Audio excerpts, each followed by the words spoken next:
My name is Sean Mahoney, and I offer you a peek at the entertainment industry. With that said, let's dive right into it.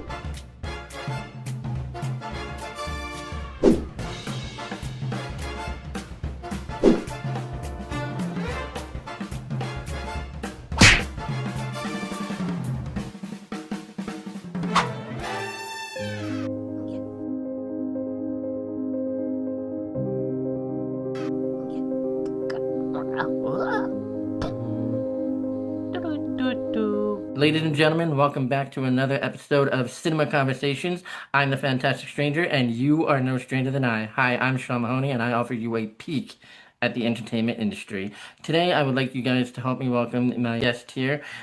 He was Bill Standall in 13 Reasons Why, Jacob in Lost, and on my favorite show, he played the charming yet terrifying Lucifer Morningstar. And now he has co founded his own political party, the American Capitalist Party. Before we begin, I would like to express that my political views and my guest political views was not influenced before the filming of this episode, and this is strictly for educational purposes to learn more about his movement. With that said, ladies and gentlemen, please help me welcome Mr. Mark Pellegrino. Mark, how you doing? I'm all right, man. Thanks for having me. Of course. Mark, I was wondering if you could expand a little bit on what your party is all about. I can tell you how it came about because you may know that third parties don't have a very good record of success in the United States. I think the only third party to have accomplished really anything was the Republican Party when it defeated the Whigs and then took over the abolitionist movement and became what we call today the Grand Old Party. Wow. Since then, parties have risen up occasionally because of issue intensive events. They've had, I think the last one, the Tea Party had a little bit of influence, and it was co opted by, I think, Christian nationalists, and that has more or less become the tune of the Republican Party today. But, about 8 years ago, I met somebody on Twitter who was a fellow objectivist like me, and of course, we'd noticed that there's a great deal of dissatisfaction with both the Democrats and the Republicans, but everybody keeps voting Democrat and Republican, primarily because they think that third parties simply can't win. And if you vote for a third party, you're basically getting the other tribe in. But still, people are dissatisfied with both sides. And when we looked at both parties, we began to see that there's no real alternative there between the two parties. They're both collectivists. They just disagree on which collective they want to sacrifice you, the individual, for. And we decided we wanted to give people a real alternative, which would be individualism. And the only system out there that promotes individualism, the political system, would be Republican representational government. But the only economic system that represents individualism, meaning you are the source of your values, you ought to be the proper beneficiary of your values, you should be protected by government from people who want to hurt you. That's what individualism basically means, is capitalism. And so we know capitalism has a dirty name. It was first coined by Marx, Karl Marx, the premier enemy of capitalism, and he has since handed most of the succeeding generations their notions of what capitalism is. But we wanted to take that word anyway and reform it and make it what it really is, as opposed to what Marx decided it was and everybody else has adopted since. Just like Ayn Rand did with the word selfishness, wrote a book called The Virtue of Selfishness and describes selfishness as something that we don't interpret selfishness as normally. We want to remake the term capitalism in its true image, not in the image that it's been made up to be. So we formed this party. A philosopher, a philosophy professor by the name of Andrew Bernstein, wrote the first policy platform, and me and my partner edited it, but we didn't have much of a hand in writing it. And then when it became an active platform, so it sat there literally for 5 years with nobody doing anything about it, more or less Wow. a think tank, a place for people to go if they wanted to look up ideas that were more in tune with individual rights, property protections, and stuff like that. It was like a manifesto of sorts more than a political party. But then a few people who really know how to start political parties, know the mechanical engineering behind it, know exactly the I's you have to dot, the T's you have to cross in order to make a party an active element in the political system, approached me and asked me if I was serious about creating a party. I said yes. And we rewrote the platform, the current secretary of the party, and I, using Andrew Bernstein's bones. We basically rewrote the entire platform. And now we're up and alive. And actually, we ran somebody in Argo, Alabama, and we are looking to expand right now. The party is basically one that takes a principled stance on individual rights and holds individual rights as sacrosanct, and property rights as the implementation of rights in the material world and holds those as sacrosanct. So the purpose of government is to protect your free movement and rational action, and it serves no other purpose. It's not there to rob you, to supplement somebody else's income, to subsidize somebody else in their business. It's there simply to protect you from bad guys. I think I can kind of understand why that would be a good thing. Mark, if I may ask you a couple questions tonight about your Sure. movement. Yep. Excellent. I just want to learn a little bit more about what this movement is fully about, and so that I can kind of comprehend everything and be able to help you educate other people as well. Yep. What are some core beliefs in the American Capitalist Party? The foundation of a proper society is one that protects individual rights. What is a right? First of all, a right is a freedom of action. Basically, some would say that it is a claim to something. So, in the broad sense of individual rights, it's a claim to being free from force from other people. The only way in which your rights can be violated, the only way in which your proper action can be violated, your mind, your reason, the action that you take upon your reason, is by physical force. And so, in order to create a rights respecting society, you need to ban the initiation of force from society. That's essentially what government does. It enforces a ban on the initiation of force, right? So that Okay. you are free to move. So, a right is a freedom from force, it's freedom from other people stopping you from doing things that you understand to be rational and for your self interest. So, it would be founded upon the concept of individual rights, and we understand that in order for a person to live in a world that's finite, right, with property, with material aspects of the world that have alternative uses, it's necessary that people claim these material values as property and that they use them and have exclusive use and disposal of them. Otherwise, we couldn't produce or innovate because anybody could make a claim on anything. And so we designate areas that are ours with which we could use and develop the resources there. And then we exchange the product of our creation with other people in what we call a trade. So we have three things sort of operating as the foundational principles: the broader principle of individual rights, where you are free from initiated force; the more narrow principle that enables you to practice, that enables you to live in life, which is property protection. You mentioned something earlier about choice, and I wanted to ask you that because I did a little homework on your movement and what you're all about. And one of the biggest things that I really take away from that is your ideology of what choice means. So when you talk about choice, does that entail medical? Does that entail like what you do and how you take care of like your family and how you take care of everything else like that in terms of healthcare? Choice in everything. Yeah. I mean, a capitalist society is one in which people freely associate with each other, voluntarily associate with each other. Nobody is entitled to the services of another, the time of another, without their consent, particularly without their consent. Uh, any relationship between consenting adults is just that. It's because you consent to that particular relationship. And choice is more than just being free to choose between alternatives in life. I mean, choice is actually at the heart of free will, which is the heart of a rational being, which is, it's elementary to the life of a rational being. You need to be able to choose between alternatives if you are a rational being living in society. Force keeps you from doing that, and that's why we ban force, so that you're free to choose from alternatives that fit your context. But most importantly, epistemologically speaking, choice is about the ability to think or not.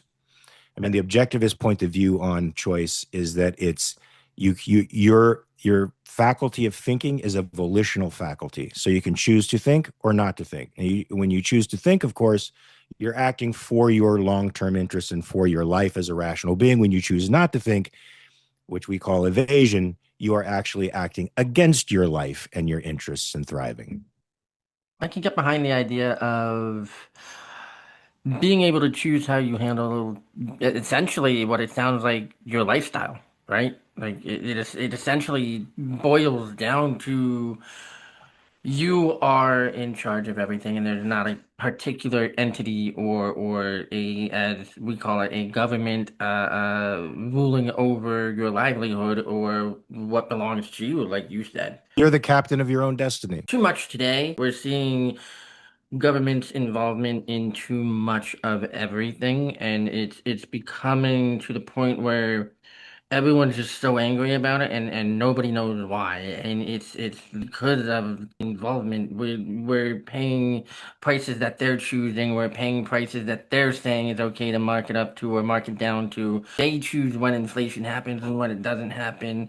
And it would be much more prosperous for the individual like myself, who owns a business and who owns a production company here, trying to make myself, you know, get out there more. It would help me branch out more without worrying about the government and without worrying about another entity taking me down. I agree with you. Yeah, they stifle choice. They stifle innovation. They are an obstacle to your thinking. You can have made a plan for yourself for your business, um, that you follow your rational plan as closely as you can, and a government bureaucrat can come in and throw a wrench in it at any time.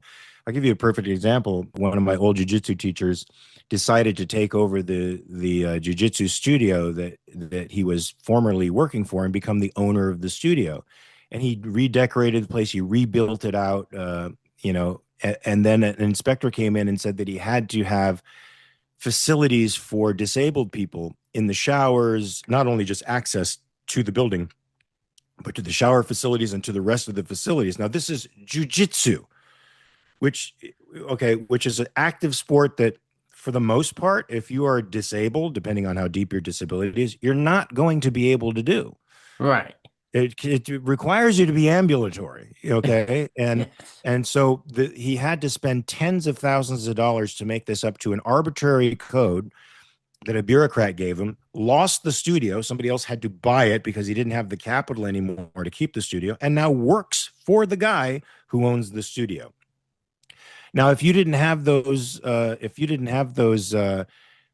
bureaucrats in your way, and you're not living by permission, how degrading is it to live by permission? To Right. every choice you make has to be cleared by somebody who is higher than you, on the, I guess, the socio-political scale, and somehow has a better vision of the way your business or your life or your choices are going to impact the whole.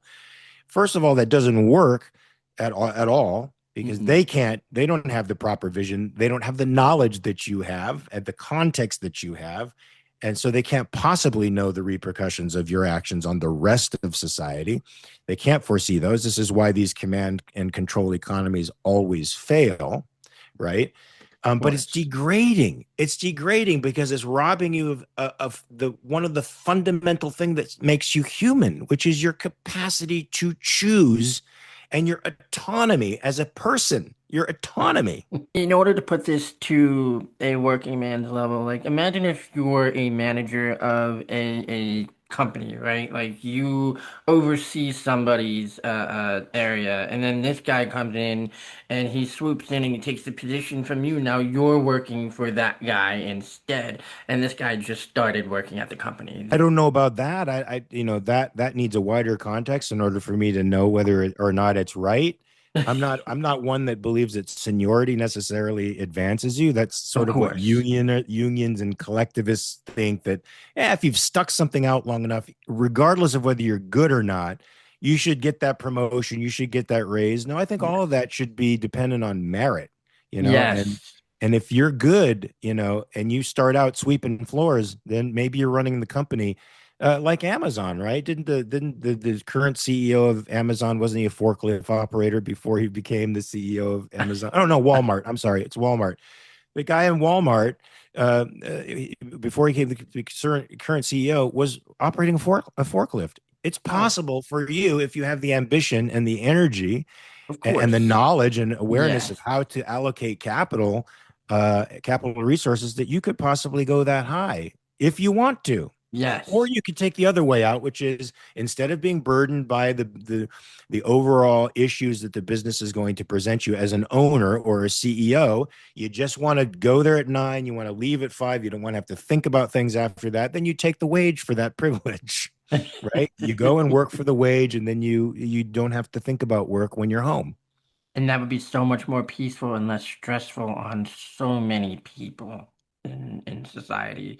Too often you go home and then they're so focused on the work and they're so stressed out that they got to go at they don't know what they're expecting the next day. They really don't. And something more concrete in terms of protecting their mindset and protecting the choice that they make, I think could help a lot of the working class and help a lot of the people in terms of exactly what you're talking about. Choice. As long as they know that they're working a wage job because they've chosen that, they're not trapped. Of course. Of course. Even if it's a wage job that they don't enjoy and it's not their final goal, that doesn't mean they have to stay there. But socialism tells them they are trapped. They are tracked by Yes. their economic status, and that there's somebody deliberately keeping them down and oppressing them, who's interested in holding the reins of power. And capitalism is about that. Nobody has reins of quote unquote political power over you. They do Hmm. in socialist systems, they do in centralized systems, in mixed economies like we have here in the United States. Yes, there are people who mix their economic control with political control and can, in fact, keep you down. Capitalism in politics is a separation of economics and political power because they're distinct, right? Politics is the power of the gun, economics is the power of exchange. In the power of exchange, I can't force you to do anything. I could be Bill Gates and I can't force you, Sean, to do anything. But if I have the gun behind me, the power of the gun, I could take your house, I could take your assets, I could take everything that you own and throw you in fucking jail. Bill Gates can't do that. Donald Trump can. That's true. Now we have That's protections still, even though both the left and the right are trying to annihilate due process. We have protections, constitutional protections, that should stand in the way of those government officials that want to take your assets and throw you in jail. But those are quickly diminishing. So yes. Unfortunately, yes, they are. And honestly, like I'm right where you are. I read that, and correct me if I was wrong, or if I'm wrong, but I read somewhere that you were registered as a Democrat early on, and then you switched parties later, and eventually you became where you are now with the American Capitalist Party, correct? yeah, I was always officially a Democrat from the time I was 18. Of course, I Okay. think many 18-year-olds are Democrats. You come out of school that way, I think, because you're educated in John Dewey inspired schools that are all about collectivism, and they preach environmentalism to you. And back in the 70s, when I was in grammar school, that was just beginning. The ecological movement was just beginning, and this progressive school training was just sort of finding its legs uh, when I was younger. I was a Democrat because that's where you have to sort of land. And then when I changed my affiliation about 8 years ago to decline to state, because if you state that you're an independent. That, of course, is a separate party that has a whole set of beliefs. It doesn't mean that you're independent of the political process. It means that you are wedded to the political ideology of the independents, which I wasn't. So Right. I decided to go to decline to state. So that made me ineligible mostly to vote in primaries here in California. Even though I think we have open primaries, so it's somewhat okay. And then once I founded the party, it's still not an official party yet as far as the ballots are concerned. We're working on getting ballot access, mostly in the southeast right now, and hopefully it'll spread here to California over time. But I write in basically what my party affiliation is now. I wanted to ask you to touch up on some things that you were talking about now and a little bit Sure. earlier. So with the way that things change and the way that the economy goes up and down, uh, um, I wanted to ask you, as an American capitalist society, by your standards, what is your party's position on safety nets that you provide should the economy crash, like a Great Recession or worse, a Great Depression? Economy is crashing. The boom bust cycle is created by government. Okay. Okay, and that's not to say that there aren't cycles. There aren't issues, business cycles, wherein there's crazy investment that's it's hyperinflated investment, and then these things eventually settle into a form of correction. That happens in freer societies as well. But the boom bust cycle is generally created by the Federal Reserve and by an issuance of credit, too much credit, which causes exuberant deficit spending, right? Yes. Because debt is encouraged, not sound investment. So it's a matter of time before that house of cards comes crumbling down in the bust. And Of we've course. experienced a lot of that when interest rates don't reflect actual productivity or the real money out there. Then people are riskier in their investments because they have less to worry about. And when the interest rates are higher, then they tend to save a little bit more, and they tend to hold on to those investments and not take the risky investments, that lead to the big boom bust cycles. Yeah. So there wouldn't be the same kind of systemic collapses that there are under a Federal Reserve system, where the banking system is completely, even though it's supposed to be independent, is still governed by policy, right? Okay. Where monetary policy is a political issue. There wouldn't be those kinds of dislocations. So the massive welfare state, which robs private capital every single day and has created trillions upon trillions of dollars of debt without really solving any social problems at all, would be non-existent. There wouldn't be a government funded safety net for people, but there could be an almost infinite number of private safety nets for people. Everybody, who has a little bit of a vision for the future understands that you need insurance, for crying out loud, right? Yes. If you have foresight, you understand that insurance in various areas is a good thing for you. You insure that which you think is valuable, and that which you want to hold that value in times of distress. Or if you lose that value, you want to make sure you can be compensated for it. There's no reason why insurance private pools wouldn't come up. People wouldn't pool resources in their communities and start funds for each other. These things happen now, despite being taxed to death for Medicaid, Medicare, Social Security, which is going to go bust in 6 years. I mean, it is a Ponzi scheme that by the time I am of retirement age, which is not far from now, I will not receive Social Security. Wow. And I've paid into that system since I was 15 and a half years old, and I will Wow. receive nothing, because right now the compensation, the tax base that's supporting current retirees is 2 to 1. That means for every recipient and beneficiary of Social Security, two taxpayers are supporting him. It used to be, in the beginning, probably 1,000 to 1. Now, because birth rates are dropping below 2.1 new humans per couple, it's dropped to about 1.62. They can't replenish the population anymore. So we're aging out, and we have a diminishing tax base to support the current retirees. That is an impossible scenario.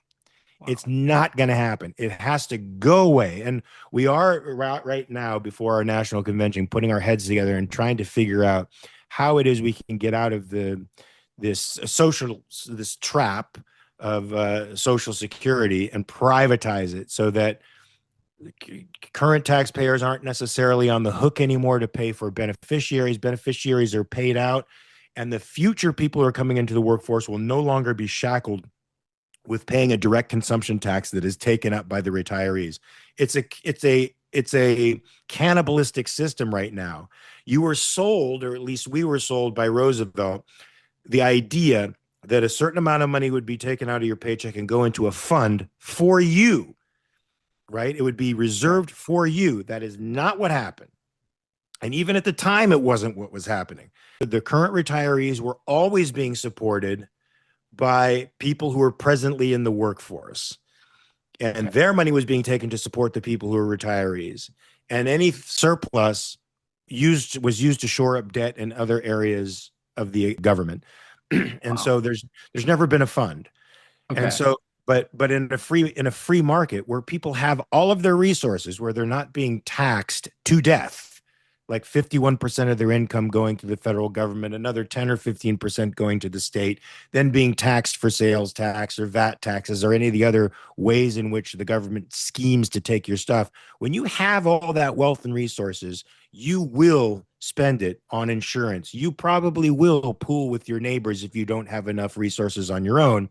You'll find ways to pool with other people in a community so that you can keep each other safe. And that is, after all, the individual's responsibility. Your life is your responsibility. Protecting you from violence, literal violence, that's the government's responsibility. One concern that I do have is so for me, that I wanted to bring up, you actually brought up insurances and everything earlier in your statement there. I actually was born with a lot of health conditions and a lot of visits to the hospital and a lot of visits to doctors and all that stuff growing up. And still to this day, I'm in and out of hospitals. How would you say that that would help an individual like me, where the marketplace would be able to determine their prices and would be able to say we want to charge this person significantly more than the other person? How would you say that would affect somebody like me or help somebody like me? That happens now. It's just diffused through a bunch of taxpayers. So, Okay. and we have a system whereby the beneficiary is getting something for free while other people are shouldering the burden. And that's what causes the prices to rise worse, because the person who's actually receiving the treatments is not in tune with, and the provider isn't in tune with that person's pocketbook. Right? Of course. Since third party pay started with President Roosevelt, the market has been dislocated from medicine. So they don't no longer have to be responsible to you or to me. They're responsible to the big insurance firm that has a monopoly, a sanctioned monopoly by the state, and or the corporation that's buying into the insurance company. They're the deep pockets now that keep prices going up and up and up and up. Now, if for as far as I'm concerned, market services put a pressure on prices because they have to be responsive to you. And when they're not responsive to a big multi-billion-dollar corporation where they could throw out an arbitrary figure and then negotiate a price down to something, right? Like Of I course. spent I spent like 5 or 6 hours in an emergency hospital, an emergency room one day, and the bill was like $25,000 for 6 hours. Wow. Right. It was stupid. But that's what they're billing the deep pockets of the insurance company, knowing that they're going to be negotiated down to maybe 5 grand. But Right. they can do that because they're dealing with people who have an almost endless source of money, which Right. you and I don't have. And once they have to deal with us and with insurance companies that are able to compete across state lines, the equation becomes different. They have to be much more responsive to the market. And if you have particular illnesses that, let's say, very few people have, it's rare, and so there's less of a market incentive to treat you, you're certainly going to have people who are going to contribute, I think, to that issue. But they will be doing it voluntarily, and the cost will be diffused voluntarily because they want to help you, Sean. I want to help Sean because maybe I have this illness or I have a cousin with this illness and I want to throw money this way too, because I want this thing cured. I want these issues to be fixed, right? Like Michael Milken was the best thing to happen to prostate cancer, uh, because he devoted tens of thousands, if not millions of dollars to curing prostate cancer. Michael J. Fox is a hero for people with Parkinson's Yes. disease. He is so bent on curing this Yeah. disease, and he's devoting millions upon millions of dollars of resources to the cure of that. It's amazing the progress they've made just based on his capacity to his celebrity, his ability to raise funds, his capacity to bring people into this issue and to fund it. And this goes across multiple areas where if an area is freed up, in other words, there's not bureaucrats restraining action or telling people how they have to react to one another or setting prices, which always creates scarcity, but people are dealing and negotiating with one another. It always puts a downward pressure on prices. And you can tell by the least regulated areas of the medical industry, right? The areas that aren't covered by insurance, that are elective procedures, for example, like LASIX. I mean, LASIX started out as a procedure that was hellaciously expensive that only rich people could do. And now you can get it done. Anybody can almost get it done. It's come down exponentially in price. Yes, it This has. happens with products too, right? When cars were first invented, they came out, they were about $5,000 a piece. The normal guy, the normal Joe in the street could not afford one. Henry Ford comes along. He creates the assembly line. He creates a means of production that enables, that brings the price of the product down to $300 per car, and suddenly Wow. everybody can drive a car. You know, microwave technology, cell phones, computers, they were all experimented on by the rich, and then entrepreneurs came in and made it accessible to every person. Now we have a computer in our hands, in the palm of our hands, that was more powerful than any IBM mainframe in the 60s that took up three floors of a building. Now we have something more powerful than that. And that's because of capitalism. Now, that kind of innovation would go across every controlled area of economic enterprise now. Schooling, if it were privatized, innovation could sink in and it would precipitously drop the cost of schooling. So I could probably get a level education, a bachelor's degree and or master's degree for a couple of $1,000s nowadays, Okay. even nowadays, right? Because all the great courses that are out there where world renowned professors teach these courses, and you can buy them for a couple $100, and you can teach yourself Russian literature or French. You can teach yourself physics. You can teach yourself anything you want to on YouTube, for crying out loud. Yes, you There's can. just so much out there that you can learn a language from Duolingo. I mean, I do Duolingo. I speak French, kind of. I could do it if I spoke it more. I would be pretty good at it. But it's nonetheless, that's what, $50 a year you pay for something like that. Wow. Those innovations would come into the medical community as well, because Okay. prices are made high. They're made high because of cartelized insurance. They're made high because of restraints on innovation through the FDA, right? There's drugs that are now going through FDA processes that were already approved in Europe, and we have to go through 10 years here where people die because they can't have the drug. They did that with beta blockers. People were dying because they weren't getting beta blockers. They were approved in Europe. I did a procedure 4 years ago for a technology that was already approved in Europe. It saved my life. thank Wow. thank God I was able to do it, but I'm it should have been very happy approved to hear here. that. And had we not had the FDA, it probably would have been approved faster, and I would have had a choice early on to do that.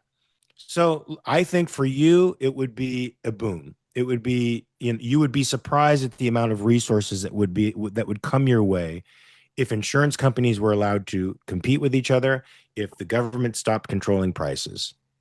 Based on how you were describing all of that, it's also based around society helping you, not just companies helping you. So, like your neighbors, your friends, your family.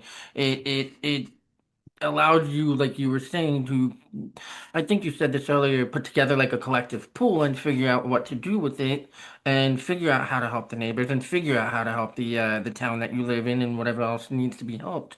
So to me, that sounds like the choice to help somebody who is severely sick or severely needs a procedure, it would be based on the people to help or based on the choice of the individual to figure out how to get it done, if I'm understanding all of that. Everything except retaliatory violence is in your hands. And retaliatory violence is even if your hands, if the government isn't around to help you, right? If somebody breaks into your house to murder you and the police can't get there fast enough, well, then you do have the responsibility of defending your life. You have a moral responsibility to defend your life, and you should. But certainly, your medical concerns, your friends' medical concerns, your family's medical concerns, and every other dimension of your life is your responsibility. And it's no mistake that even as horribly centralized as our government is becoming and as totalitarian and authoritarian as we're getting, we're still the most generous country in the world. We give to everybody. And partly that's because our founding was about rugged individualism, and our founding was about localized government, localized community, doing because they're right there, they know what they need, solving problems on their own without the federal government getting in their way. And that creates a beneficent society. A rights respecting society creates a beneficent society because your living isn't had at my expense. I am more inclined to help you, right? European countries are not generous because they have massive welfare systems that take the individual's initiative out of self care and Wow. out of helping each other. Now, they'll help each other up and down the metro stairs, they'll do all kinds of things, but generally speaking, they're not nice to each other. I have one more question to ask you on this topic, and I'm very curious to hear your stance on this. With all of what we discussed with the American Capitalist Party and your movement towards it, how do taxes come into play, and how do the people still maintain their taxes? Like, what do the taxes actually go to, and how do they get it back at the end? First of all, taxes that would fund a proper state would fund the police, the courts, and the military. That is exponentially less than what we pay today. Now, right now, our debt is at somewhere in the neighborhood of 110% of our GDP. We Wow. haven't we haven't been there since World War II, and we don't have the same demographics and issues that could get us out of that debt trap that we had in World War II. But when government more before the progressive era, so or 1890s up until the Wilsonian, Teddy Roosevelt and Wilson started changing the dynamic of government. Government was about 1 to 3% of the GDP, not 110%, 1 to 3% of the GDP. That's incredibly small. If I may ask you a quick question, so you could explain to the listeners what does GDP stand for? Yeah, GDP is the gross domestic product. It's basically the productivity of the individual, right? And it's what we generally produce in the country. And right now, the debt and servicing the debt is more than we actually produce, whereas Wow. it was just a very tiny fraction of our GDP prior to the expansion of the state through progressivism and then through the New Deal, the Great Society, and further expansions later on by Republican presidents too. They've all expanded on the state. And even Reagan, the state has I think only shrunk a little bit under Clinton, and that was because he had an oppositional Congress, and Clinton was practical enough to go, "This is probably the best thing for me to do if I want to maintain my political life." Now, working out taxes in a free society, in a proper society, is a difficult thing because a tax is a forcible taking. You're commanding somebody to take it, and in a free society, taxation would be voluntary. So that means that, if you get a job, here's one potential way of funding the government. You get a job, and you have a contract for that job, and you fork over some money so that the government is the insurance that protects you with respect to that contract that you've signed.